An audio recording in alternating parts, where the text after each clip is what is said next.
Olá, meu nome é Cristiano Lacerda, sou advogado, sou professor universitário e hoje, dia 24 de fevereiro de 2022, em decorrência da ampliação do conflito que acontece na Ucrânia, eu recebi uma série de mensagens de clientes, de amigos, de alunos, que me indagando sobre os eventos que lá acontecem. Diante dos vários questionamentos que eu recebi, eu optei por fazer um vídeo. Esse vídeo eu posso compartilhar com meus amigos e ao mesmo tempo eu posso utilizar a rede mundial de computadores para levar o esclarecimento ou o posicionamento sobre essas questões para que outras pessoas também possam obter tal informação e assim criar a sua interpretação sobre os eventos. Só que para poder falar sobre o conflito que está acontecendo hoje, que começou essa madrugada na Ucrânia, que envolve Ucrânia e Rússia, é necessário que a gente faça uma história, a gente tenha uma compreensão da história. Eu tenho 37 anos, como mencionei, eu sou advogado, eu sou professor, porém, eu sou apaixonado pela história, eu sou apaixonado pela política, eu sou apaixonado pelas histórias das guerras, estudo, gosto e compreendo que todos os eventos, eles não são relativos única e exclusivamente com o momento do seu despertar. Muitas das vezes, os eventos que acontecem, as guerras, os conflitos, eles decorrem de uma série de incidentes ao longo de um lapso temporal de anos, de décadas, que fatalmente culminam com esse evento que toda a humanidade não deseja. No caso da Ucrânia e da Rússia, nós temos algumas peculiaridades. Quais são essas? Para nós brasileiros, é difícil nós compreendermos um Estado que não possui um modelo político, um modelo de governo, uma forma de viver parecida com a nossa. Nós temos um preconceito, um conceito previamente formado de que outras sociedades que possuem um modelo político, um modelo jurídico, um modelo de vida diferente do nosso, muitas das vezes nós a taxamos como autoritária, autocrata, nós a taxamos como comunista, nós a taxamos como socialista, e nem sempre aquilo da qual nós taxamos ou acreditamos ser uma verdade é a verdade. A verdade, ela possui várias facetas. A ótica de cada uma das pessoas que olham para um evento é uma verdade, sobre a perspectiva de cada um do que olha, e a ótica daquelas pessoas que participam dos eventos. O primeiro ponto que eu tenho que levantar a todos é que nem russos nem ucranianos desejam a guerra. Quando eu menciono russos e ucranianos, eu sinalizo a população, o povo que habita a Rússia, o povo que habita a Ucrânia. Eles não desejam a guerra. Creio eu que somente aqueles tolos que não amam a si próprios vão desejar tal condição. Dito isso, eu farei um pequeno retrospecto histórico. O conflito que hoje é nos apresentado como a guerra na Rússia, na Ucrânia, na verdade ele não começou hoje. Esse sinistro evento, ele começou bem algum tempo atrás, há 8 anos atrás. No final de 2013, nós tivemos os movimentos ditos revolucionários na Praça Maidan, em Kiev, na capital da Ucrânia, que levaram à deposição, foi retirado, houve um golpe de Estado. O então presidente ucraniano Viktor Yanukovych, ele foi deposto. E a deposição do Viktor Yanukovych é o pilar para nós compreendermos o porquê desse evento. Para isso, eu vou remeter à história do Brasil.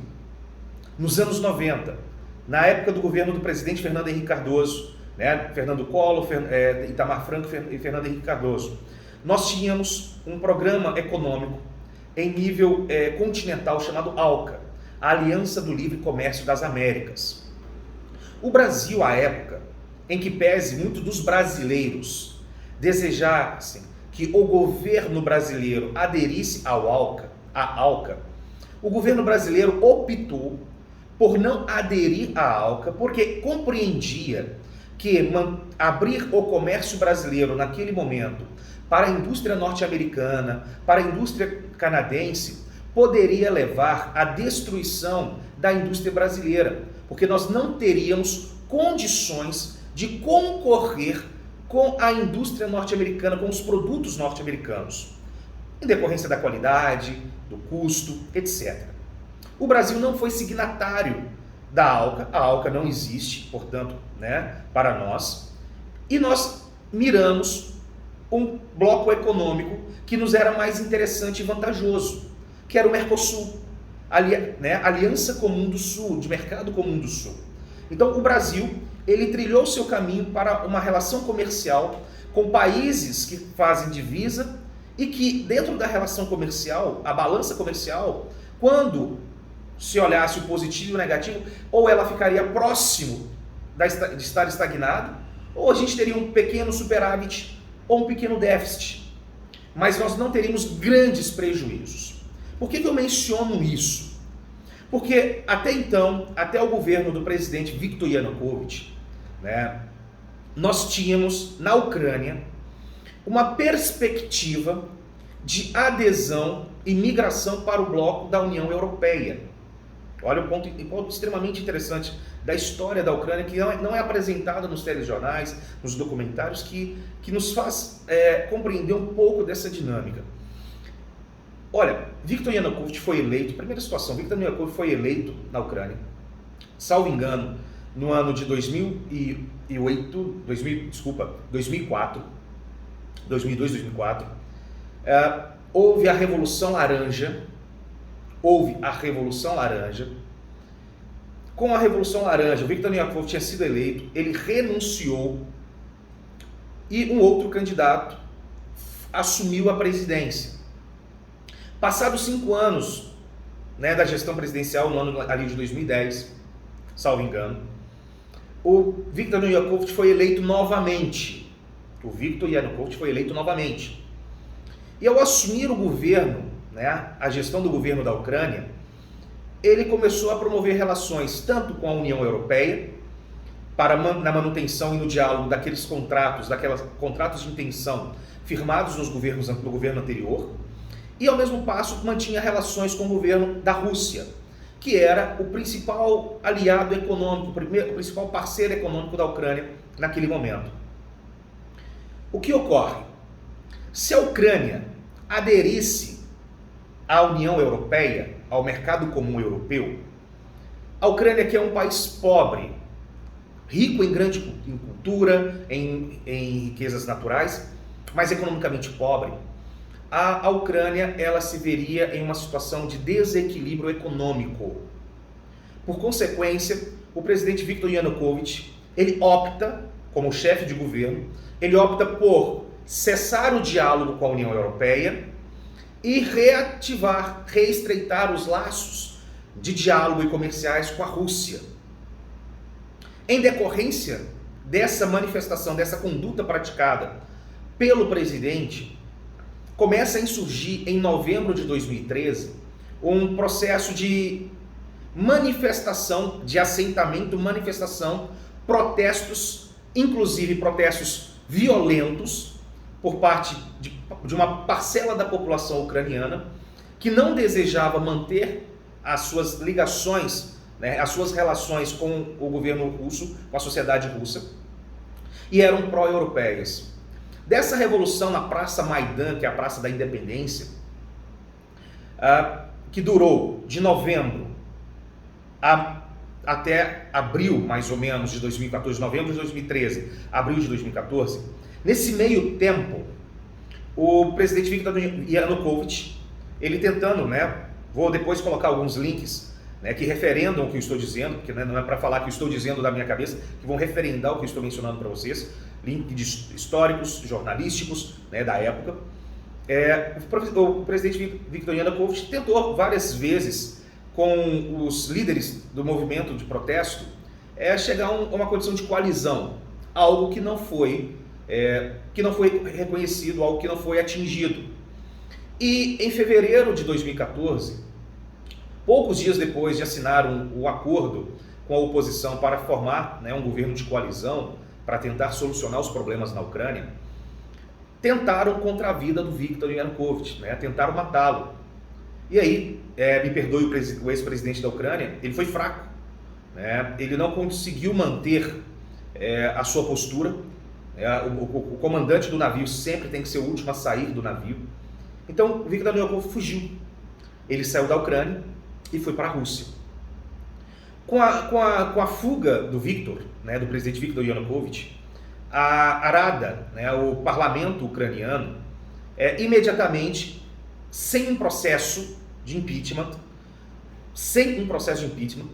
promoveu a deposição. Então ele foi deposto, promoveu a deposição do Viktor Yanukovych e foi formado um governo interino, que era conduzido naquela época pelo presidente interino Alexander Turchynov e pelo primeiro-ministro Arsenij Yatsenuk, que tinha uma tendência, uma linha muito pró-europeia, pró-ocidente, como gosta de mencionar. Dentro desse paralelo, é interessante a gente destacar que logo que houve o golpe de Estado na Ucrânia, a União Europeia e os Estados Unidos, que eram os grandes interessados em que a Ucrânia deixasse as suas relações comerciais com a Rússia e voltasse em favor da União Europeia, sinalizaram e aceitaram o novo regime, o novo governo. E ao aceitar esse novo governo, tiveram obviamente a oposição da Rússia, que não admitia que esse novo governo, que para eles um governo golpista, e de fato foi, né, assumisse a posição de destaque, assumisse o governo da sociedade ucraniana. A Rússia ela pleiteou por uma resolução pacífica, né, reconhecendo que o presidente Viktor Yanukovych era o presidente, era o chefe de Estado, né, e que fosse feito um processo para deliberação sobre a sua substituição ou não. Só que com o apoio da União Europeia, com o apoio dos Estados Unidos, em especial com o apoio de Joe Biden, que à época era o vice-presidente do presidente norte-americano Obama, né, a Ucrânia ela intensificou as suas manifestações pró-Ocidente. Com essa intensificação da manifestação pró-Ocidente, várias regiões da Ucrânia não aceitaram o evento que aconteceu na capital. O primeiro ponto, nós tínhamos a Crimeia, todo mundo fala da anexação da Crimeia. Nós tínhamos a Crimeia. A Crimeia era uma república autônoma. Eu não vou discutir a história da Crimeia, né, porque historicamente a Crimeia pertence à Rússia. A Crimeia só foi doada para a Ucrânia, salvo engano, pelo governo de Khrushchev na antiga União Soviética. Se eu não estou enganado, foi Khrushchev quem deu a Crimeia para a Ucrânia. Isso algo em torno aí de 1960, ou seja, pouco mais de 50 anos. A Crimeia, que era uma república autônoma, que já possuía bases, né, por conta de contratos comerciais militares, já possuíam bases militares da Rússia, a população e o parlamento sinaliza que tem interesse de fazer um plebiscito. A Rússia auxilia na manutenção da paz, por assim dizer, né, com os soldados que ali já estavam. A população promove o plebiscito, e mais de 90% da população residente na Crimeia delibera pelo desligamento ao governo ucraniano e pelo pedido de adesão à Federação Russa. O Ocidente, né, Estados Unidos e a União Europeia, não reconhecem esse referendo. Entretanto, a Rússia reconhece. E logo depois que o referendo é feito e o governo da Crimeia faz essa solicitação, a Rússia, através do seu parlamento, do seu congresso, ela vai aprovar e vai anexar a Crimeia, passando a Crimeia a ser mais um estado da Federação Russa. Uma república autônoma ligada à Federação Russa. Obviamente aí nós temos questões de retórica. Não houve guerra, não houve conflito. Houve uma decisão da população em uma área autônoma, né, uma área de autonomia, né, com autonomia administrativa, autonomia, que deliberou desvincular-se de um Estado nacional e vincular a outro Estado nacional. Em contrapartida, sobrepassando a situação da Crimeia, nós temos o leste da Ucrânia, que é a região de Donetsk Oblast, ou Estado de Donetsk. E aí nós temos duas cidades que marcam, que é a cidade de Donetsk, propriamente dita, e a cidade de Lugansk. Essas cidades, elas são compostas, pela sua maioria, né, de pessoas com etnia russa, língua russa, famílias russas, cultura russa. E a minha esposa, inclusive, é da cidade de Donetsk. A minha esposa é de Donetsk, está no Brasil desde 2013. Nós estávamos na Ucrânia em 2013, quando começou o conflito. Em 2014, a minha esposa ainda estava lá um pouco antes da deposição do Viktor Yanukovych, que foi algo muito próximo, dia 20, 21, algo assim, de fevereiro de 2014. E nós vivenciamos, nós temos amigos, a minha sogra até então estava lá, né, nós temos pessoas próximas que nos relatavam os eventos. O governo que ascendeu, né, ao poder na Ucrânia criou uma série de medidas que tolhiam os direitos individuais e coletivos das pessoas de etnia russa. E em decorrência dessa condição, e não aceitando a revolução, o golpe de Estado, como queiram mencionar, o povo, que é de origem russa, residente em Donetsk, na Oblast, no estado de Donetsk, toma em suas mãos armas e começa um processo de insurreição, que gera uma guerra civil. Dentro do contexto narrativo, né, eles são colocados como separatistas ou terroristas.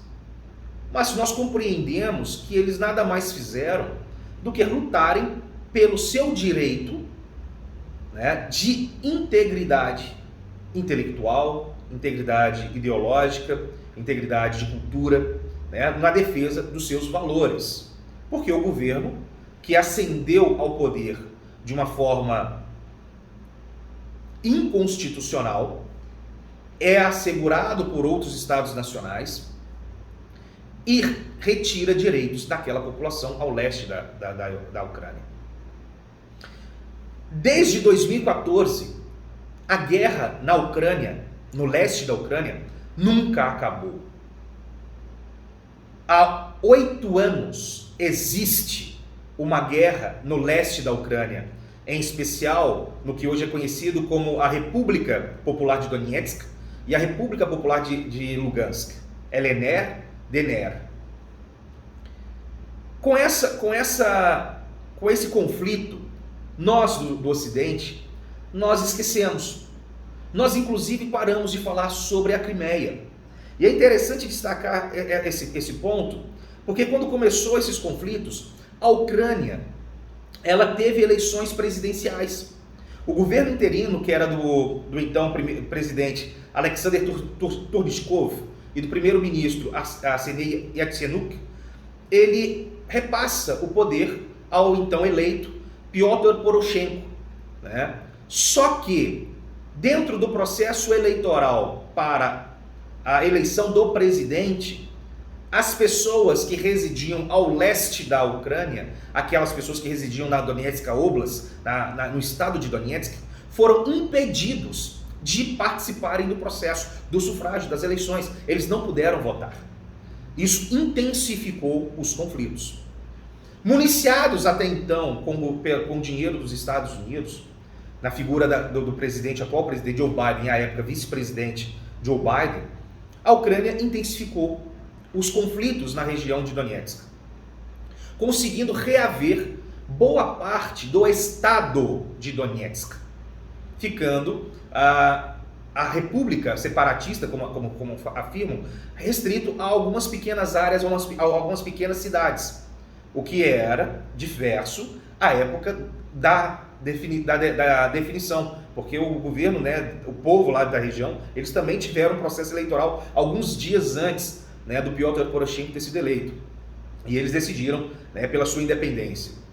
E desde 2014, a região de Donetsk, ela vem solicitando à Rússia o reconhecimento da sua independência. olha algo interessante para se destacar. Desde 2014, essa região ela vem pedindo à Rússia que a reconhecesse como independente e que a anexasse e que a aceitasse como parte da Federação Russa. Porém, durante esses 8 anos, houve um evento, né, que acredito eu que boa parte das pessoas envolvidas nesse cenário de guerra não contavam. Nas eleições presidenciais norte-americanas, a então a candidata à presidência democrata, Hillary Clinton, ela perde as eleições para o republicano Donald Trump. E ao perder as eleições para Donald Trump, o grupo político à frente do governo norte-americano perde o poder. E nos 4, 5 anos que Trump é presidente dos Estados Unidos, o conflito no leste da Ucrânia, ele se apazigua. Ele não acaba, ele reduz, mas ele permanece ali com os restos, com os resquícios de armamento que a Ucrânia havia recebido à época da gestão Obama e dos poucos armamentos que ela recebia de alguns países da União Europeia. Não se discutiram a organização do Tratado Atlântico Norte no solo ucraniano, embora houvesse os pedidos formulados pela própria Ucrânia. Não houve maiores discussões sobre a adesão da Ucrânia ao euro, né, à comunidade comum europeia. Não houve essas discussões. A Rússia também não aceitou as cidades, os estados separatistas, né, independentistas, como autônomos, como novas repúblicas. Não houve esse reconhecimento. Piotr Poroshenko, ele finaliza o seu mandato, é eleito um novo presidente na Ucrânia, que é o presidente Vladimir Zelensky, ou Volodymyr Zelensky, falando na língua ucraniana, né? Em russo seria Vladimir Zelensky e em ucraniano Volodymyr Zelensky. Ele assume o poder. Nesse meio tempo, Donald Trump, ele perde também as eleições nos Estados Unidos e ascende ao poder do governo norte-americano o presidente Joe Biden. Quando Biden assume o governo norte-americano, os conflitos que haviam sido reduzidos e quase cessados durante o governo Trump, eles voltam com uma velocidade exponencial. Por quê? Porque o grupo que havia incentivado, estimulado o processo de revolução, né, da Praça Maidan em 2013 e 2014, volta a municiar o governo ucraniano com armas, com dinheiros, e ali entra outras figuras. Qual figura? A figura da segurança. A Rússia, todos nós sabemos, é um país grande, é um país forte, militarmente forte, e é um país até então visto de forma o quê? Visto de forma pacífica. Ao longo da história, são poucos os conflitos que a Rússia, ou até mesmo o Império Russo, a União Soviética e a Federação Russa se envolveram. Né? Você pode citar a questão da intervenção no Afeganistão, do qual a União Soviética ela perdeu. Você tem a situação da Chechênia, você tem a situação da Abkhazia ali na Geórgia, que é uma intervenção da Federação Russa. A Chechênia também é a intervenção da Federação Russa. Você tem a intervenção por meio de solicitação do presidente Assad na Síria, mas é uma solicitação de outro estado. Nós tivemos recentemente a intervenção da Federação Russa no controle de estabilidade e ordem no estado do Cazaquistão, por meio de uma solicitação do presidente do Cazaquistão. Mas você não tem intervenção da Rússia em outros estados. Pode sim haver o jogo político, pode ter o jogo de influências econômicas, mas você não tinha a invasão, né, da Federação Russa a um outro estado dentro do contexto histórico, né, principalmente ali pós 1991, com a queda da União Soviética, após 1994, com a independência dos estados que formavam até a União Soviética. A exceção aí fica, obviamente, com a Guerra da Geórgia, que é o norte da Geórgia, que tem conflito, inclusive tem conflito até hoje, e a Chechênia, que é hoje um estado, né, uma república da Federação Russa. Fora essas situações a gente não visualiza. Por que eu estou citando isso? Porque é necessário a gente perceber um modo operandi, é necessário a gente perceber as reais intenções. O governo norte-americano, ele, após o 11 de setembro de 2001, né, o governo norte-americano invadiu o Iraque. A alegação para invadir o Iraque era que no Iraque existiam armas biológicas. O presidente Saddam Hussein, em que pese muitos considerarem como ditador, né, era presidente daquele país, né, ali, imperador, não queiram dar um nome, ele foi deposto. O Iraque, ele foi destruído. Os Estados Unidos permanecem no Iraque. Com a queda do Saddam Hussein, deu origem aí o surgimento do Estado Islâmico. Ao mesmo tempo, os Estados Unidos financiaram e promoveram a Primavera Árabe, né? Levaram à deposição do presidente líbio, Muammar Gaddafi. Muitos podem não gostar, podem chamar de ditador, podem chamar, mas era o então governador daquele estado. E com a deposição do Gaddafi, houve o quê? O surgimento, o fortalecimento do Estado Islâmico na região da Líbia. Tentaram fazer a mesma coisa na Síria, né, com Assad. E aí houve a intervenção da Rússia. Nessa intervenção da Rússia, eles não conseguiram tirar o Assad. Inclusive, hoje a Rússia é gerida pelo Assad, independente se a gente vai dizer se ele é ditador, se ele é democrático. Não vou entrar nesse, não é o mérito. Então, qual é a condição? Desde 2014, a Rússia ela vem tentando negociar com os Estados Unidos, com a União Europeia, até onde a gente obtém informações, na busca de uma solução pacífica. E a gente verifica que isso acontecia por quê? Porque desde 2014 até o presente ano, a Rússia não tinha aceitado a região de Donetsk como independente, tampouco reconhecida a sua independência. Isso é extremamente importante, por quê? Porque se a Rússia desejasse efetivamente anexar o território ucraniano ao seu território, era preferível fazê-lo em um período em que a Ucrânia não tivesse armas, em que a Ucrânia não tivesse o quê? Incentivos militares, incentivos econômicos. Durante o governo Donald Trump, não houve essa condição e a Ucrânia ela não foi financiada. A Ucrânia recebeu, né, se tiver recebido, recebeu muito pouca verba, muito pouca estrutura para poder fazer a manutenção do seu Estado. A Rússia poderia ter se aproveitado disso. Com a mudança de governo nos Estados Unidos, com a ascensão do Joe Biden, a política norte-americana ela se torna completamente o quê? Agressiva em relação à condição da Rússia. A gente precisa fazer uma análise um pouco mais imparcial, como um olho que tenta compreender tudo aquilo que acontece, né, de um olhar exógeno, de um olhar externo. E aí vem aquele questionamento, olha, para nós brasileiros, há poucos anos, né, 2 anos, 2 anos, 3 anos máximo, já no governo do presidente Jair Bolsonaro, nós tivemos uma situação de queimada na região amazônica e que foi divulgado o mundo todo que a Amazônia estava sendo totalmente queimada. Nós sabemos que houve a queimada, mas não houve a queimada, né, a ponto de destruir toda a floresta. Houve sim a queimada que destruiu boa parte, né, da região periférica, né, ali no que tange a região de divisa com as cidades, com a zona urbana. Mas a floresta em si, ela não foi, o núcleo da floresta em si, ela não foi atingida.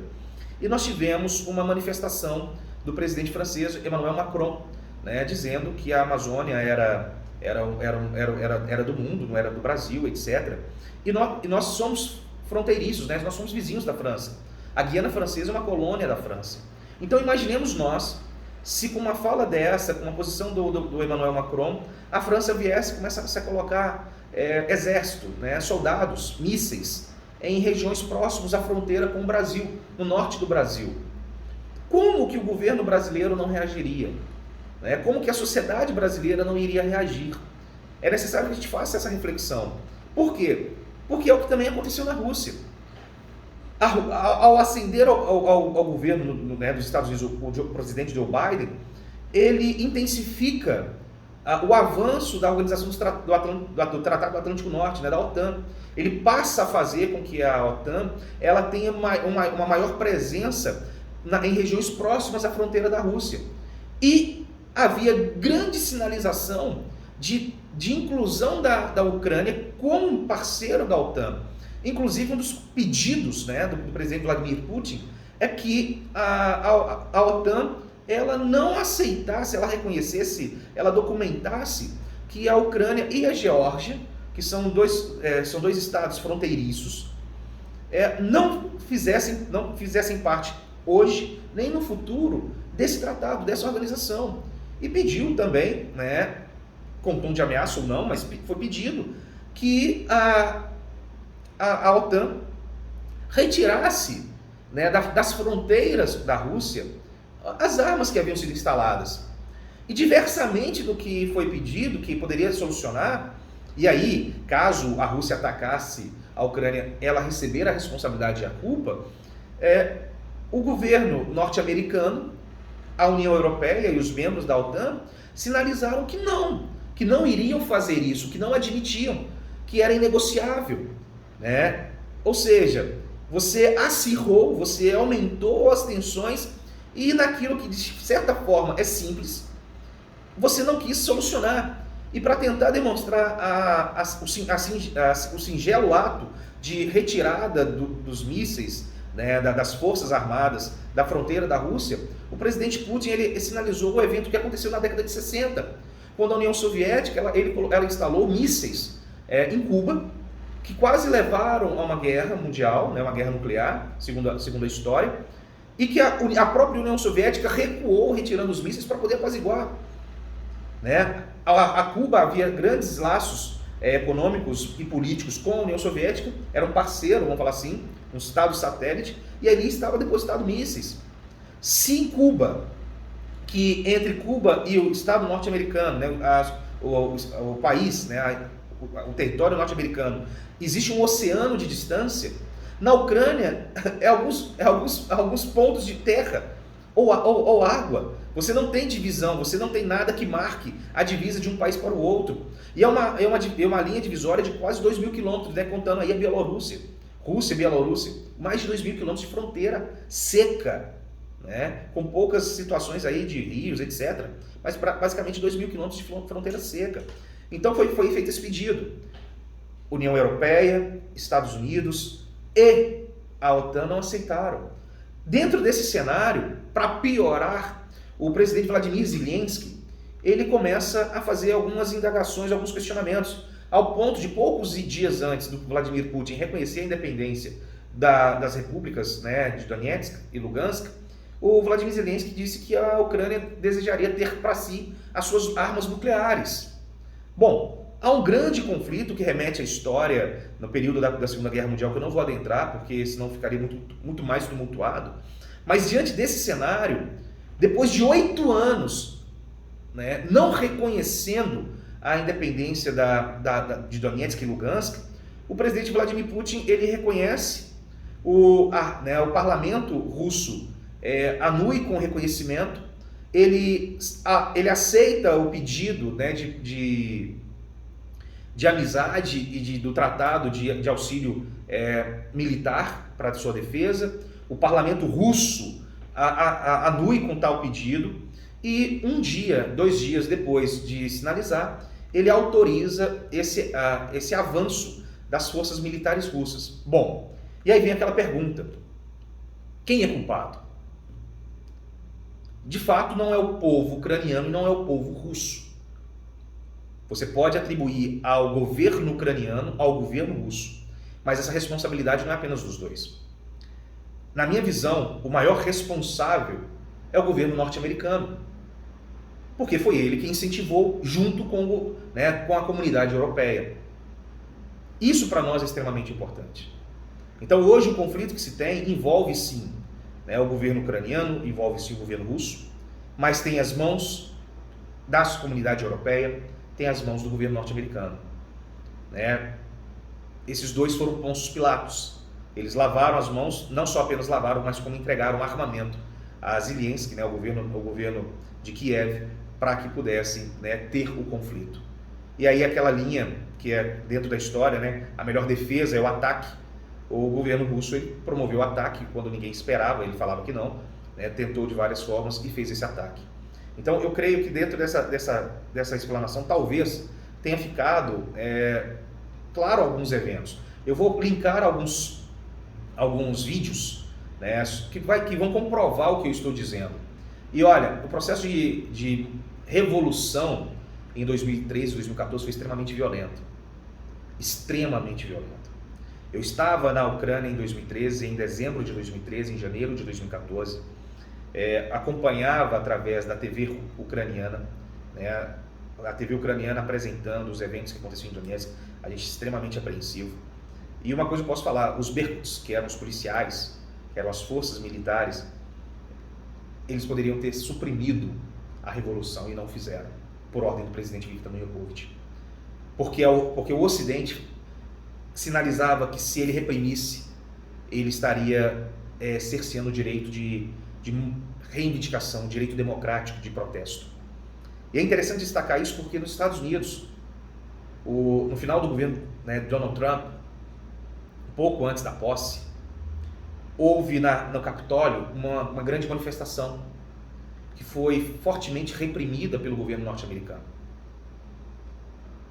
E se vocês visualizarem os vídeos aí da DW, que é a televisão alemã, pela Euronews, que é o jornal europeu, e vários outros canais de mídia, vocês vão perceber que em Kiev, quando teve essa revolução, era um campo de guerra. Muito, mas muito pior do que aconteceu no Capitólio. E lá no Capitólio, conter a revolução, conter os protestos, estava dentro da ordem democrática, estava dentro da ordem do Estado de paz social.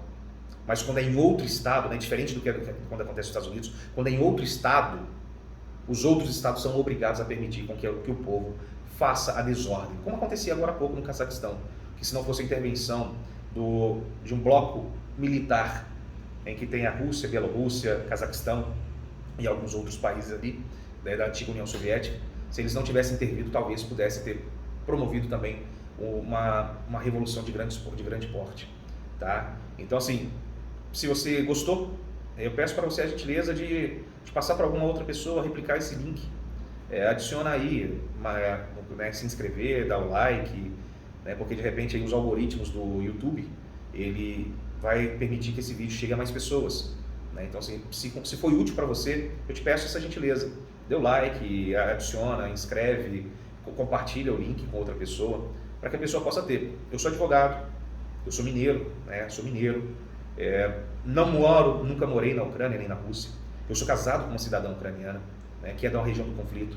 Né? A minha sogra é uma refugiada de guerra, ela não tem o status de refugiada de guerra, porque o Estado brasileiro, assim como quase todos os estados nacionais do mundo afora, não reconheceram a guerra civil em Donetsk, né, a guerra civil na Ucrânia. Então ela está aqui no Brasil de forma legal, mas com base em reunião familiar, mas ela é uma refugiada política, é uma refugiada de guerra, tá? Então, assim, muito obrigado pela atenção. Se você chegou até aqui ao final, dá o like aí, se inscreve e compartilha, por favor, tá?